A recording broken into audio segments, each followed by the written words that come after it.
O terror voltou a bater as portas do norte de Moçambique com uma fúria que parece não dar sinais de recuo. No mais recente episódio de violência armada que assola a província de Cabo Delgado, 11 militares moçambicanos foram mortos durante um ataque brutal executado por insurgentes nas imediações da aldeia de Miangalewa, no distrito de Muindumbi. O ataque ocorreu na última quinta-feira, 8 de maio, mas só foi confirmado oficialmente dias depois, por meio de fontes locais citadas pela publicação independente da Carta de Moçambique.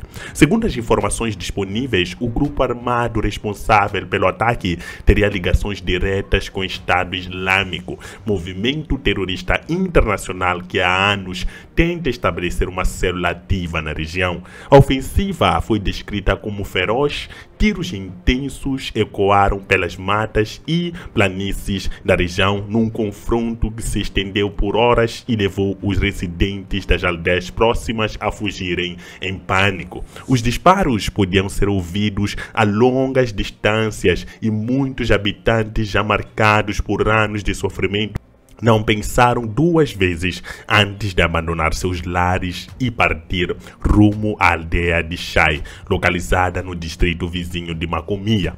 A travessia, no entanto, não foi simples. Para fugir da morte, essas famílias tiveram que atravessar o rio Messalo, carregando nas costas crianças, idosos e os poucos pertences que conseguiram reunir em meio à correria. Em muitos casos, a travessia foi feita sem embarcações adequadas, arriscando vidas em águas que se tornaram símbolo de um êxodo que já deslocou mais de 1 milhão de pessoas nos últimos 7 anos. O ataque em Miangalewa é apenas o mais recente de uma longa série de ofensivas armadas que tem devastado o norte de Moçambique desde 2017, quando o primeiro grande atentado foi registrado em Mocímboa da Praia. Desde então, o que começou como um levante local tomou proporções internacionais, com o envolvimento de grupos jihadistas associados ao Estado Islâmico na África Central. A insurgência, que inicialmente parecia desorganizada, evoluiu para um movimento mais estruturado, com capacidade de recrutamento, financiamento externo e domínio de técnicas de guerrilha urbana e rural. Cabo Delgado tornou-se o epicentro do terror em Moçambique e Muindumbi, Palma, Macomia, Kisanga estão entre os distritos mais afetados. As Forças Armadas de Defesa de Moçambique, FADEM, apoiados por tropas estrangeiras, principalmente do Ruanda e da Comunidade de Desenvolvimento da África Austral, SADC, têm travado uma luta intensa para recuperar e manter o controle dos territórios ocupados pelos insurgentes. No entanto, os recentes ataques mostram que, apesar dos avanços militares pontuais, os extremistas continuam ativos, adaptando-se às estratégias de combate do exército e utilizando a floresta densa como escudo natural. Eles atacam com rapidez e desaparecem no mato, deixando para trás corpos, medo e aldeias em ruínas. Na semana anterior ao ataque em Muindumbi, outro episódio havia sido registrado na região. 3 militares ruandeses, integrantes da força multinacional destacada para ajudar na estabilização da província, foram emboscados e eliminados das proximidades da aldeia de Totwe, distrito de Mocímboa da Praia. Esse ataque representou um pánico, já que os militares ruandeses são considerados altamente treinados e parte crucial da estratégia de contenção da insurgência. O fato de terem sido mortos demonstra que os terroristas continuam operando com elevada capacidade ofensiva, mesmo após anos de combate. Havia o constante e tem provocado deslocamentos em massa da população. Famílias inteiras são forçadas a deixar tudo para trás: casas, plantações, memórias, entes queridos, etc.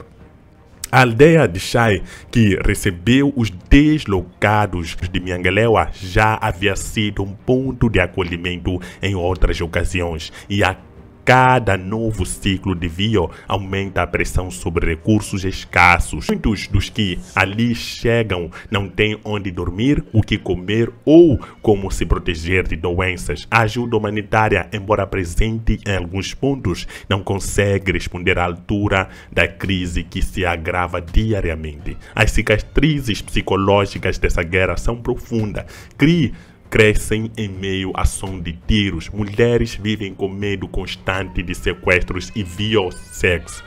É um ciclo de trauma, suspeita e desespero. Em muitos casos, quem foge da guerra encontra novos conflitos dentro dos centros de reassentamento, onde há escassez de tudo: alimentos, água potável, medicamentos e abrigo. A Vio também afeta gravemente a economia local. As atividades agrícolas foram interrompidas em vastas extensões de terra. O comércio está paralisado e muitos dos investimentos prometidos para a exploração do gás natural na região foram suspensos ou redimensionados. Cabo Delgado, que tem um dos maiores depósitos de gás natural liquefeito da África, vive um paradoxo cruel. Ao mesmo tempo em que senta sobre riquezas imensas, sua população sofre com fome, desemprego e insegurança. O governo moçambicano, por sua vez, tem tentado adotar uma postura firme. Há promessas constantes de retomada do controle total da região, de reconstrução das áreas destruídas e de reintegração das populações deslocadas. No entanto, essas promessas acabaram em limitações estruturais, falta de recursos, de planejamento a longo prazo e, em muitos casos, de confiança por parte das populações locais, que se sentem abandonadas e usadas como peças no xadrez político e militar. As operações de segurança, embora necessárias, muitas vezes são conduzidas sem o devido respeito aos direitos humanos, alimentando um ciclo de ressentimento e desconfiança. A cooperação com parceiros estrangeiros como Ruanda, África do Sul e outras nações da SADC tem sido vital, mas também revela a dependência extrema do país para garantir a sua segurança. Essa dependência levanta questões delicadas sobre a soberania, sustentabilidade das operações militares e os reais interesses por trás do envolvimento de potências estrangeiras em território moçambicano. Enquanto isso, o povo de Cabo Delgado continua a resistir. Mulheres que, mesmo em meio aos bombardeios, cozinham para suas famílias com pouco que resta. Homens que organizam grupos de vigília para proteger as aldeias durante a noite. Crianças que ainda conseguem sorrir em meio à dor, mesmo sem saber se terão escola no dia seguinte. Esse povo resiste, mas está exausto. O ataque de Muendumbi, com seus 11 mortes e dezenas de famílias deslocadas, é mais do que uma manchete trágica. É o reflexo de um país que precisa urgentemente confrontar suas fragilidades, reavaliar suas prioridades, investir com seriedade na construção da paz. A segurança não pode ser apenas uma questão de armas e tropas. Ela precisa passar pela justiça social, pela inclusão, pelo desenvolvimento. Mas uma situação em Moçambique, mais um ataque que preocupa, e dessa vez tiveram vítimas, soldados que estão a proteger a pátria moçambicana. Uma situação que pega todo mundo de surpresa, todo mundo preocupado com Cabo Delgado, porque a situação não parece estar a melhorar. Os moçambicanos tinham a esperança de explorar o gás e ver se a sua vida ia mudar, mas a situação está cada vez mais preocupante. A situação está a se tornar grave, porque os insurgentes estão a se mostrar cada vez mais preparados e cada vez mais, de certa forma, ousados, podemos assim dizer. Esta situação deixa muitos moçambicanos preocupados, porque todos os dias nós estamos a falar de situações no norte do país. Nós também falamos de alguma situação que aconteceu na província de Niassa e também alguns ataques que estão espalhados por vários distritos de Cabo Delgado. Isso é algo que preocupa, é algo que chama a atenção dos moçambicanos, porque essa guerra já está a se alastrar por quase 8 anos. Moçambique está a enfrentar isso. E isso deixa os moçambicanos preocupados. Mas eu sempre chamo a atenção àqueles que são as vítimas, as pessoas que estão a ser deslocadas. Nós devemos pensar muito. Nós também estamos a pensar nesses soldados que têm suas famílias, que deixaram as suas vidas para trás para poder assumir esse fardo de defender a pátria moçambicana. Então isso neste momento está a ser algo que de certa forma assusta, de certa forma deixa todo mundo preocupado.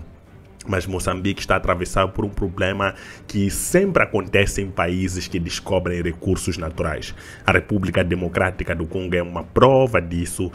Nós falamos também da República Centro-Africana, é uma prova disso. O Sudão do Sul é uma prova disso. A maior parte dos países africanos, sempre que se descobre recursos, passa por situação de guerra. Só que resta saber se essa situação é uma situação propositada ou é uma situação que acontece ao acaso. É estranho, não é aleatório, é um fenômeno que tem acontecido de forma cíclica em África. Isso deixa muitos preocupados, especialistas e principalmente a sociedade civil moçambicana, que vê seus irmãos, que vê aqueles que fazem parte da família moçambicana a sofrerem, e vê seus filhos a irem para uma guerra que para muitos pode até não fazer sentido.